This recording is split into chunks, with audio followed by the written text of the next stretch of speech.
So welcome to this week's edition, this biweekly update. So our intent with this is really to give you what's going on, to sift through all the noise and present to you what you should pay attention to.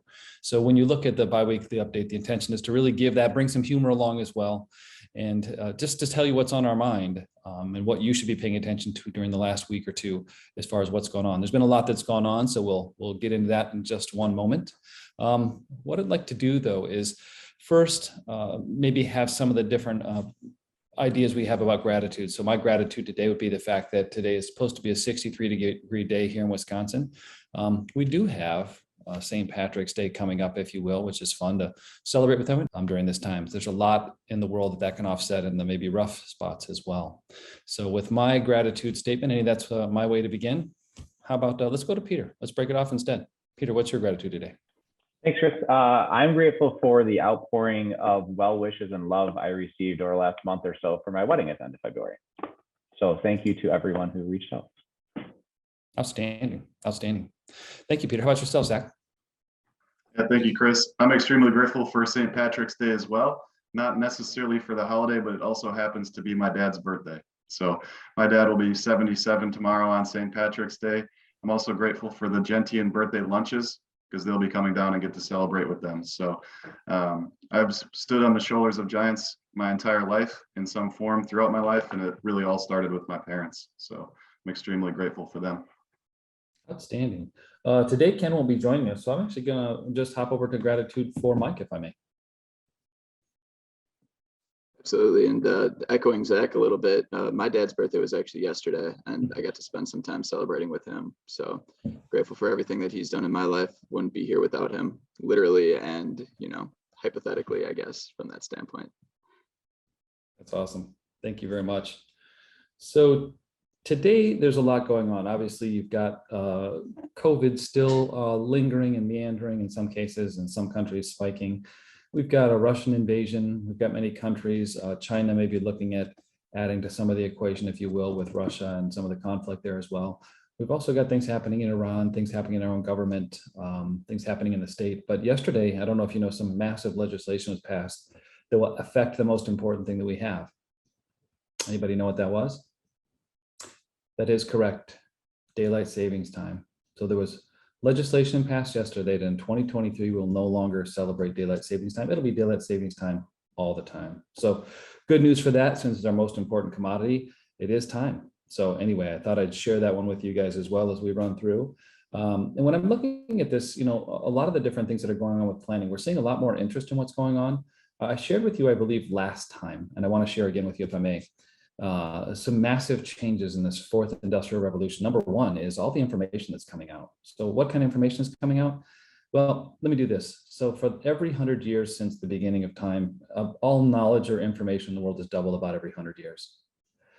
With the advent of the computer chip in the 1960s, by 1994, all information in the world doubled every 18 months. That's astounding, isn't it?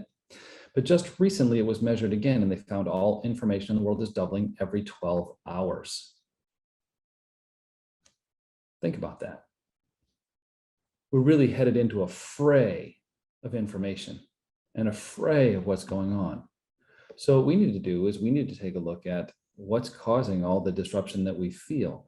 One of the things one client recently just told me is they've been watching a lot of what's going on. They said, Chris, but I feel better now. I said, well, why do you feel better? They literally had turned off their television and stopped watching. They go, I know there's a conflict going on, but if I watch it every day and every moment, I hear the same thing 40, 50, 70 times versus knowing it's going on and moving forward and just saying prayers for those involved as well. It was an interesting idea, but I thought that might be something I'd share as well. And the second thing I'd say with everything going on is patience. I think that's the theme of the day, is patience. Why patience? Because it is daylight savings time. We did get an hour less sleep. And I tell you, there's a lot more pain this time of year. There's a lot more going on with lack of sleep, a lot more impatience, if you will. So for you to have patience is a massive, massive portion. So what I'd like to maybe call today too is to call it to patience and be patient with people, because they are tired. And also they're facing something massive. Everybody has some heartache that you don't know that they're not sharing. And it's going on right now. So a couple of those were the case. Now, what I want to do is kind of give you what I think maybe 3 things that we can be to you, and we have been to you over time, or we at least intend to be with you over time. and that is a scout, a guide, and an advocate. So a scout is really to go out there and bring you breakthroughs and things that happen both in technologies and others that can affect your family, so you can have them and make the decisions on them before they happen. We've really tried to do that with Abundance 360 in the technology section. The next one is to be a guide, and that's to offer perspective in rough times, such as this. What can we offer? What can we look at? What can we look at historically? That companies have been fantastic historically. The S&P 500 companies, which are great companies of the world, have been fantastic at making adjustments when times like this, when gas prices are high, when supplies are low. They can pivot fairly reasonably, and they do very well over time. It's why they're still in the S&P. It's why they're still great companies of the world, because they've been able to adapt and adopt. And the last one is advocate. An advocate is to be with you and represent you when you need to be. We do that in many forums, many different places. And what you share with us can very much change the industry. So I just went through those three things because it's something that we have found here internally is we want to just declare our intent for you and who we are with you and what we're attempting to do all the time. So that's really a couple pieces that I have. What I'd like to do as well before I continue on with anything is we'd like to go to Zach's Facts, and that's what I've renamed his portion of the bi-weekly update. So I'm going to call it Zach's Facts. Zach, what do you have going on? And that's a lot of pressure, Chris, that I can't just have wild opinions anymore. So You can, but it's got to be Zach's Facts. With the markets, we'll give the normal update. And as we go through these, just to keep in mind perspective of the longer term, if we look back over a year, 2 years, these are significantly different numbers, but just to stay with consistency, we're just going with year-to-date numbers for these as well. So the S&P 500, temporarily correction of 10.57%. The Dow Jones, temporary 7.69%. The NASDAQ is where we saw the biggest downturn in the shortest amount of time. Right now it's 16.7% down. Roughly 50% of the NASDAQ is technology and reached a bear market a few weeks ago, or a 20% correction. The Russell 2000, 12.31% temporarily down. The growth portion of the small caps are 18.61, and the value side 5.96 temporarily down as well. So if you guys remember, over the last year or so, we've had that disparity between growth and value on the small caps, and that's been continuing so far. On the international side, on the international large companies, 10.25%. On the emerging markets, 12.93. And really what we looked at over the last few months, like we always do, and you've heard us say this over time as well, is really the beauty of rebalancing occurs during this time. For the rebalances made previously to reduce risk, if we trimmed back positions, if we did any rebalancing over the last 2, 3, 4, 5 years, more than likely it trimmed back a lot of our large cap growth or a lot of the technology type weighted funds in the portfolio and bought more of others, which have been performing better recently. And also across our different asset classes, whether that's through alternatives or others, we're really seeing some of those outperform even the numbers that we just gave you there. So the beauty of rebalancing continues. If you're still contributing to 401ks and still working, tremendous time to be buying more shares, especially in the growth portion of the market where we had the bear type markets. One real quick thing before I pass it back to Chris and Peter here, I'm going to share my screen. One really interesting thing that we've seen recently is just the frequency of the S&P 500 rolling periods with a positive return since 1969 through 2021. On a 1 day, almost a 50% probability of either positive or negative returns in the market on the daily basis. As the time frame gets longer, the percentage gets higher of the percentage of positive returns. From a 1 year rolling year period since 1969, 81% of the time markets are positive, or at least on the S&P 500 side. Get to 5 year, up to 90%. And the really interesting thing is when we look with a longer term perspective of 15 years or more, 100% of the time during this time frame over history, it's been positive returns. So just goes to show the importance of a long-term perspective and really the faith, patience, and discipline that Chris and our team have mentioned for many, many years. With that, I'll pass it back to you, Chris. Thank you, Zach. Yeah, the market has corrections on a consistent basis. We call this, if you remember from our last one and from our newsletter, exogenous events. Basically, it's a big name for things that come out of left field. Maybe Russia didn't come out of left field. Maybe Z looking to maybe reclaim Taiwan is not coming out of left field. But those are things that you don't know if or when they may occur. And when they do, they disrupt things for a period of time, and then we adjust to a new normal, if you will. So that was good. But coming around with this Irish holiday, I was talking to a client and I was said, I'm pretty sure that this client, I said, you must be 80% Irish. I said, well, how come? Because her name was Iris.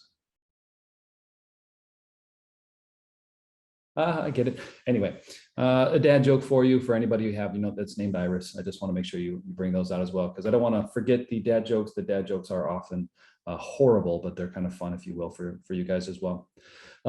As I run across this as well, there's a couple more things that I want to cover in this, but what I want to do is Ken's Corner will not be populated today by Ken. It'll be populated today by Peter for just a couple of items. And I'll share a couple of things that Ken would today as he's feeling a bit under the weather, if you will. So what I want to do is pass it over to Peter. So let's do Peter's Corner.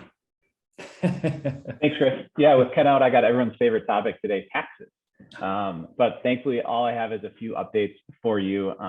First reminder is with Good Friday falling on April 15th, the tax filing deadline for 2022 is actually Monday, April 18th. So you do have a few extra days to get your tax returns completed. I know many of you have been waiting on your final 1099 from Raymond James. Those were all made available yesterday. So if you haven't received them, you can look on your online client access or go ahead and reach out to us. We're more than happy to help you out with that. But everything is now available for your tax reporting. And then finally, Zach mentioned contributing to 401ks, but additionally for IRAs, you do still have time until tax time on April 18th to make your 2021 either Roth or traditional IRA contribution if you still wish to do so. So if you have questions on whether if you've already done that for 2021 or if you wish to do that, again, please feel free to reach out. Any one of our team members is more than happy to assist you. So I will go ahead and send it back to Chris to finish out Ken's Corner for the day. Fantastic. Thank you, Peter. And with all this leading up to an Irish joke with an Irish accent coming up in just a moment. So I want to tell you that's to come. That's to come. At any rate, as we go through as well, there's a couple of different items I wanted to cover that were just in planning and in Ken's Corner. There's a couple of things that have occurred, if you will, with the distribution. We've had final regulations, and I know we're going to go through the riveting details of these that we talk with Ed Slott about, but there were some riveting details put together in the inheriting of an IRA now. They changed it to 10 years versus the stretch out, but now they've actually changed it as well to having a distribution schedule and 3 different beneficiary, let's call it forms, if you will. So you can leave it to a spouse, you can leave it to a non-spouse beneficiary, and they've got different abilities to stretch that out over lifetime. So there'll be some detail coming out we're going to send out to you this week. It's just some legislation we're pouring over to see how that helps. What it absolutely does is it's the, let's call it the IAEA CPA FEA. That's the investment advisor, the enrolled agent, and the CPA Full Employment Act. It is confusing, it's crazy, and you're going to need some help with that because it's the distribution rules now have different schedules, just like your 72 age distributions for required minimum distributions. So they've really let this one get a little bit out of hand, and now they're going to revamp it as far as how we have those distributions. So there's a lot coming forward with that. I don't want to go through the gory detail with it, but we'll talk more about it as we go through some of those. The interpretation is coming out as well. There's also a potential waiver to the 50% penalty on the missed RMDs for the year of death until the filing tax deadline as well. So there's some pretty interesting pieces, I think, if you look at that, that are coming up out of the tax law legislation. So right in the middle of that, they're looking to change some taxes. But again, I think the most important legislation that passed last week or yesterday was obviously the daylight savings time. So what I do know is a lot of people are tired. There's a lot going on here, but what I'd like to do, if I may, before I pass this over to Mike, is I wanted to tell you one of my favorite jokes, but I've got to start with an Irish accent because my girls love this and they can tell this one as well, but this one is for you. I've got to ask you a question. Precisely how many beans are there in an Irish bean stew? Precisely 239. You know why? Because if there was one more, it'd be 240. Great one to tell the grandkids. Now it's better when somebody else is actually going along with you in that one, but that's one of my favorite jokes that has lasted a lifetime, and we'll continue to use that one, especially around St. Patty's Day. With that, what I would like to do at this time is go to a segment that you've had, but we're going to call it Mike's Minute. And Mike's Minute is going to be something we have just as a bit of research. So Mike, you need to live up to your minute now. What's going on with research behind the scenes? Why don't you let them know all the stuff we've been doing over the past couple of weeks? All right, Chris, start the clock, I guess. I was wondering which one you'd go with now that we have Zach's Facts and Ken's Corner. But something that's really interesting as we've been monitoring the fund managers that we've decided to work with and the ones that we continue to look for opportunities with is some of the decisions that they've made over the course of the last few months with all the volatility, the buying opportunities. We've seen cash decreasing in portfolios as fund managers have been putting some money to work as they've seen opportunities in light of everything that's been happening with the market. So even when you hear Zach talking about this is a great time to be putting cash to work, doing different things like that, that's actually happening inside of portfolios currently, which is something that we really enjoy seeing and gives us an edge over indexes when it comes to that active management.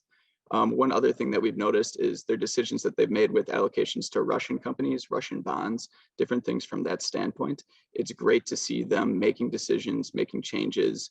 And for us, we just continue to monitor. We look at what they're doing and make sure that it's something that still fits with our investment philosophy within our portfolio. If you look at perspective here, historically, managers love this time because if you look at a company, let's call it just, I want to mention one that there's a company that's out there that helps people to put together all of their shopping, and it has something to do with that in its name. But the company was trading at like $1,300 or $1,400, almost $1,500 a share. Presently, it's trading at $500. So if they felt they missed it, and it's a good price now, they're able to buy it. So these corrections, especially when it comes to massive displacements in technology or emerging markets, offer opportunities to buy things they may not have been able to buy at this price for the last 10 years. So it's a huge portion. I've seen this over time, and I just want to offer your perspective. So when we look at corrections, we look at opportunities. We see massive opportunities. For those of you who have money in it, who are taking it out, remember, we have money set aside and prepared for these times. And that's so that your distributions aren't going to be out of what's corrected. Why do we have different asset classes that some years don't perform, other years perform out of this world when the market's down? It's because we're diversified. So we've always got something we can point to that's in a good place. So I jumped in a little bit of Zach's Facts and maybe Mike's Minute with that, but I apologize. I wanted to fill up a little bit of Ken's Corner with that too. We'll come up with Peter's Corner or something as well as we go forward, but I appreciate those for you as well. Something I also want to bring up to you as well, and don't ever think that we're not thinking of this. The single biggest tax in America that's occurred for every single family that actually moves in a vehicle has occurred, and that's a gas tax. A gas tax with the price moving to all-time record highs where the base price was $4 a share, or $4 a gallon, I'm sorry. That is a massive tax. Now, years ago, 15, 20 years ago, when I first saw this happen and I saw oil go to 200, or predicted to go to 200, we heard a gentleman named Nick Murray say, people are going to start driving less. No way, not Americans. They won't do that. What's interesting is that they did exactly that, and oil fell from $150 a barrel down to almost 20. You saw gas prices drop to where they hadn't before as people resumed driving 5 to 6 months later. So you'll find that prices in this case do drive behavior, but if you look at on a family who has a low income, this is a very, very high tax. So inflation in that category and groceries are two of the biggest taxes you can have on the, let's call lower income families in America. So as you look at that, that's probably the biggest taxes that we watch out for. And a lot of people are paying and have no choice but to pay those as well. So I want to make sure you understand those pieces as well. Also yesterday, there's a gentleman named Harry Dent who came out a few days ago with a prediction that this could be the biggest market correction in history. Just to give you some history of that gentleman, he's the one who wrote the book, The Roaring 2000s, wrote him in the late 90s, where he said the 2000s were going to be off the charts up, the markets were going to fly, and he gave all the dynamic and let's call it population reasons as to why. Of course, those didn't materialize. So those actually went the exact opposite way. He's had a habit of making calls like this. Literally before yesterday's 500-point run in the market, I was, one of my friends in the industry had sent this over. Hey, what do you think about this? I go, well, it could be the bottom of the market. It may not be. We can't necessarily call it. But historically, when this person comes out and says something like that, almost the exact opposite happens. So that happened in the last few days. If you've seen that on the internet, he's advertising like mad for a new book and predictions he has. So just be prepared. It could be the exact opposite. The one thing I want to tell you, you never know. We're prepared for either direction. So I wanted to give you the Harry Dent prediction as well. So another one too is, and I've been working on this, well, as we can start sharing more of it, we will, this Trust and Inspire book. really is quite a fundamental change, if you will. It's really a nice change in leadership style. We've talked a lot about trust before. We'll talk more about that as we go forward, but some of the things that we're seeing today maybe require a different style of leader and parenting than we've had in the past. So some of the conflict out there as well is occurring because our basic choices that we had before are now multiple choices, and it's very hard for the human brain to handle thousands of choices versus 2 or 3. But that's what's been occurring. So those are a couple pieces that I'll run through as well. What I wanted to do in this miscellaneous section here today is why do we feel like we do? Why do we feel like we do presently? And I think, if you will, the overwhelm of all the information that we're seeing on a constant basis here, not just by news, but by personal news, by text, by Facebook, by March Madness. I mean, March Madness is maybe actually a condition more so than it is a basketball time of this year. Because I know more and more people are feeling it after being, through COVID and all the different things we have. So it's really a good time to be very careful with yourself, maybe reassess, more importantly, forgive yourself for anything that's been going on or your behaviors. But I think one of the biggest things we've been watching here is in topics we've been talking about is trust. So what I want to ask is a question to you. This is for yourself, or you can share it with us if you want to email as well, because many of you do, and thank you for that. But something that we've done is, who trusted you? Who trusted and inspired you? And how did that change your life? Let me give you a story. It was a young man who was doing really well in the telecommunications industry who decided to make a change. Came to a city, saw all sorts of different people in the industry he wanted to get in, which is being a broker, and one gave that kid a chance. The guy's name was Frank Dorsack, who gave that kid a chance. The kid was able to get in, convince him with hard work, with calling people out of the phone book, that he could create a career, that he could create something that was of value. And by trusting and inspiring me, Frank let me into this industry, changed the direction of my life, introduced me to a business partner that we had that set our course on retirement planning 25 years ago.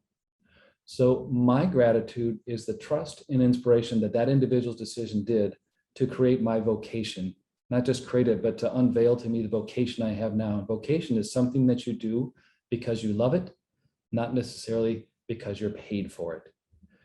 This is the story of a very brief story of the trust and inspiration that I have. There's many others in this business and many others in our world, and many of mine center around mother, many of them center around family, many of them center around other things. But I'd like to pick 4 or 5 of those mileposts in my life, that my life is different because somebody trusted me and inspired me. The good news is nobody trusted me to become a pro basketball player or to play volleyball in professionally, which is the best decisions to have ever happened in my life. And I'm just glad nobody trusted me for that. It'd have been a completely different outcome and I wouldn't be where I am today. But the trust and inspiration, I think, as I take a look at, you go back, you appreciate that, you're grateful for it. And if that person is still alive, thank him for it. The world needs it. We did this around our team here in the last week or two, and it was transformational. I really appreciated it, and I appreciate any of you if you want to send that story to us as well. We love those stories about you because they're very uplifting, and those are how things changes all of us, if you will. So today, find someone, and more important, I'd say, leaving you with that, find somebody you can trust and inspire today. How can you make a difference with that? Who have you trusted that maybe didn't seem like it? Because there's a great quote I'll share with you from Goethe as we end. But before we do that, I want to really turn it over to what you need to watch for. So there's a lot of things going on here at Gentian, and I want to bring on one of our teammates who you may know and love, who wants to share what it is that you should be paying attention to. Ryan, he's got a smiling face there. I think he's all ready. Are you? I'm all set, Chris. Fantastic, Ryan. Thank you. That's a tough part of the act to follow there. The trust and inspire stories were extremely powerful, and I'm very grateful to be part of a team that shares those things together. As far as what we're looking up for in the calendar coming up today, obviously you've been here with us for our bi-weekly update. Thank you for joining us today. We also have our March birthday lunch club starting today at 11 o'clock. So if you have a March birthday, Definitely please join us, and we're looking forward to seeing you and celebrating with you today.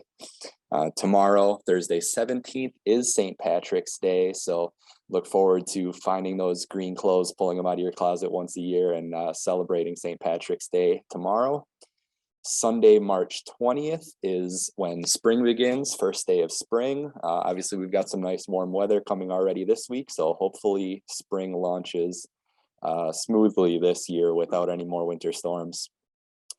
Wednesday, March 30th will be our next bi-weekly update, of course, 9 a.m. again.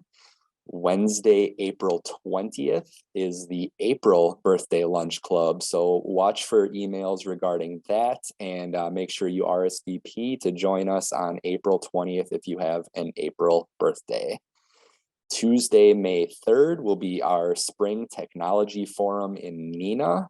And then following that, Wednesday the 4th will be the Spring Technology Forum here, down here in Blue Mound Country Club. And also want to have a reminder there that Michelle Norris wants your questions, our health and nutrition expert. Please, if you've got questions around your diet, that sort of information that you're looking for, reach out to Michelle Norris. Her email is listed on those weekly information updates that we send out as well. And also we're including in those some recipes that she has, and she shared an awesome peanut butter and blueberry overnight oats recipe in our last email. So if you're looking for a nice, healthy, quick breakfast, definitely check that recipe out. Thanks, Chris. Thanks, Ryan. Great job. I appreciate that as well. So what I'd like to do, and I want to share with you just at the end of this today, a quote that I love from, you can pronounce his name however you'd like. We call it Goethe. I think it's one of the quotes that we look at. But I think it's, as I have found it over time, it's been one of those inspirational quotes for myself that it's, if you treat an individual as he is, he will remain how he is. But if you treat him as if he were what he ought to be and could be, he will become what he ought to be and could be. Let that ruminate with you. It's very, very powerful if you're parenting, if you're grandparenting. Remember, parents doesn't mean that you're talking about kids. It means you're talking about children that could be 45 or 55. So as I look at this trust, as I look at, looking at the possibility of who you could be, treat people as if they're who they could be, and they'll become who they could be. That's a fantastic quote by Goethe, and I really appreciate that as well. With us, we trust you. We trust that, I trust the team that we have here as well to serve you guys extremely well. They've done a phenomenal job over time. We just recently won another award, which you may be seeing on Facebook, and a few others, which was a wonderful thing. But it's really, again, what I always say, it's a testament to you as clients, to you as a client group. Remember, when you see the award come through in Barron's or Forbes or anything else, it's a testament to who you are and the trust you've given to us. It's your award. We share it together. So we celebrate that trust you give to us. We celebrate the clients that you refer to us and introduce to us, if you will. And we treat them as we treat you. So I want to thank you tremendously for that, for keeping us really on our toes, for keeping us continually interested in you and trying to help you. And really, we're married to the question, how can we continually help retirees in a better way? With that, from Gentian here with Plan It, Live It, and Give It is our retirement equation. I appreciate, go ahead out today, inspire and trust somebody if you can. Please go out today and enjoy your precursor to the Irish. Now this is just Pellegrino. I don't really drink, so you know that, but it is green. So I wanted to bring that piece out as well. With that, have a great March Madness. Have a great next 2 weeks, if you will. And we will see you in 2 weeks if we don't see you in one of our programs or if you're coming to the lunch beforehand. Thank you very much. Have a great day.